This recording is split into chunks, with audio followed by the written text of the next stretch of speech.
The Japanese. It's funny. There's a Japanese cartoonist who's one of the most famous cartoonists. Oh, great, I forgot his name. Anyway, you had to take my word for it. And he contacted me, or his people contacted me, and would I like to write a manga story, and he would illustrate it.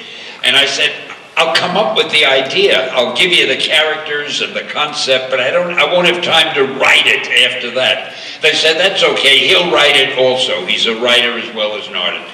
And he's very talented. The man is brilliant. I could kick myself, I don't remember his name. Anyway, so we agreed to do that, and I came up with something called Hero Man. And I gave him the idea, and we had a lot of video conferences back and forth, and I was very impressed with myself that all these Japanese people were video conferencing me. And then I forgot about it, and he did the book. All of a sudden, it became one of the best sellers in Japan. It's one of the biggest selling comic books. And they sent me copies of it, and I don't know what the hell I'm looking at. It's so different than anything we do. And it's even a little hard for me to understand, even though I originally came up with it. So, but I understand that in Japan they seem to like it, and they've published an American edition of it, which you can buy wherever they sell those kind of books here in America. And if you like it, great. If you don't like it, it's not my fault, because I'm not writing it. But it's doing very well. Then we had another thing. Another company asked me if I would work with them on an animated cartoon. So I came up with something. You know, I think I gave you the wrong information. The book that's being done as a comic book is called Ultimo, not Hero Man, Ultimo. The animated cartoon is called Hero Man. And I gave that to this company, and they've done it as an animated cartoon. And it's again, very successful in Japan.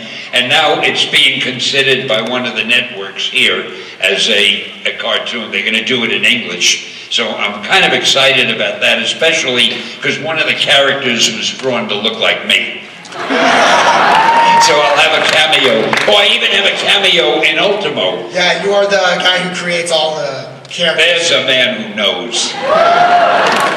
I should have let you answer the question. You probably know more about it than I do. Anyway, that's the story with Ultimo and Hero Man, and they were a lot of fun, and I get a big kick out of it. Thanks for answering my question, and again, you are God.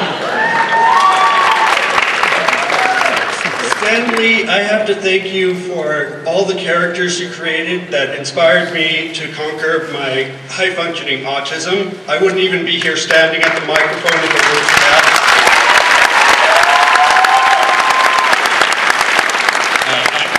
I genuinely appreciate that. Thank you very much. I have to ask, what would your opinion be if someone did tastefully create a superhero team of people with disabilities like autism and Down syndrome? I heard that. He speaks very clearly.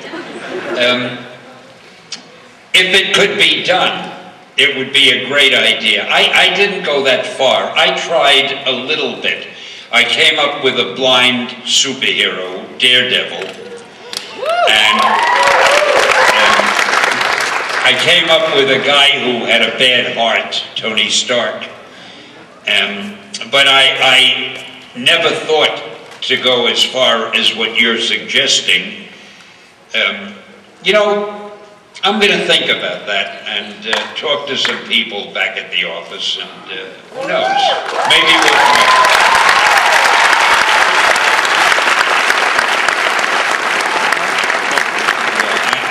I think that's worth looking into, and thank you for the suggestion. All right. My name is Mohib, and first I'd like to say your work has influenced culture in ways no one else can say they have. The world would not be the way it is today, and I thank you for that. The world isn't that great today. Read the papers. Now you're blaming that on me?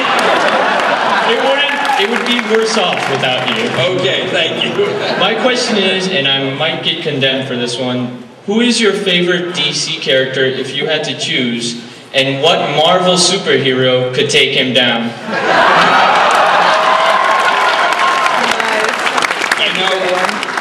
Who is my favorite DC character, you said? Yes. And what Marvel? Yeah, okay. Boy, my hearing is getting better. I think the Phoenix air agrees with me. God bless Phoenix. All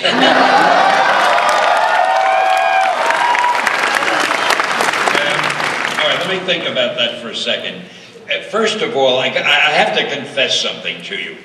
I am asked so often, and I had been even more when I was doing the comics, hey Stan, if Thor and the Hulk had a fight, who'd win? You know, if the Thing had a fight, so-and-so, who'd win? And I always give them the same answer. It depends on who's writing the story. If you wrote it. It depends on who the writer wants to win, that's all.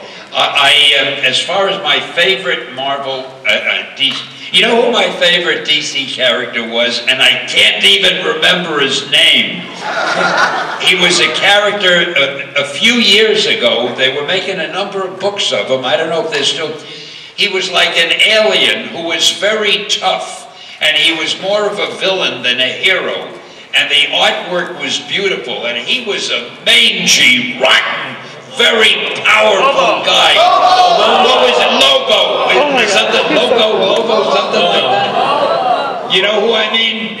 Well, I thought he was one of the most original characters that DC had. I loved him when I was looking at him. So, I know you didn't expect that. You thought I'd say Superman or Batman or the Green Lantern. I did write a series of books for DC some years ago about how I would have created those characters if I had done them, so I did my version. I never thought DC would ask me to do that, but they did. So I did my version of Superman and Batman, blah, blah, blah. And I think a lot of those would make great movies, but DC can't make movies of them because it would confuse the audience because they're different than the DC characters now. So I outsmarted myself. We can't make movies. And again, I forgot the question. Did I answer it? The other half was, what Marvel character could take him down? Oh, hell, any Marvel character. Thank you. Let me be honest, and you know I am the soul of integrity and honesty.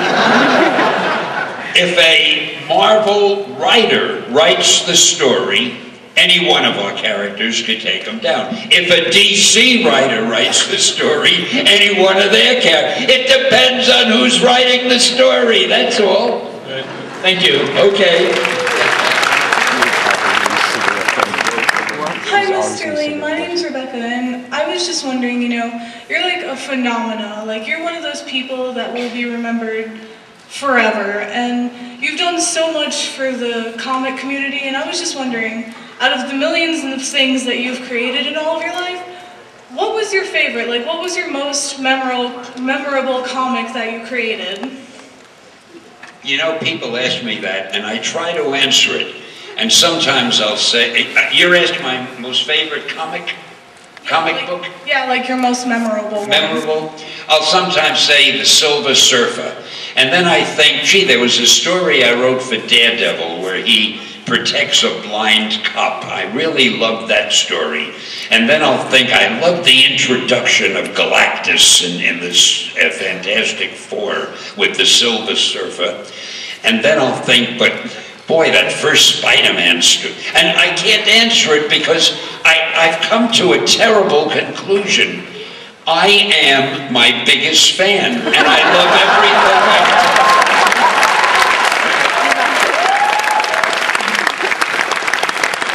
I've got to tell you, people used to ask me how I could write so many stories so quickly, and it was simple. It's because I was also the editor. And because I'm a big fan of mine, whatever I wrote, I liked. So I didn't have to rewrite it. I didn't have to make any changes.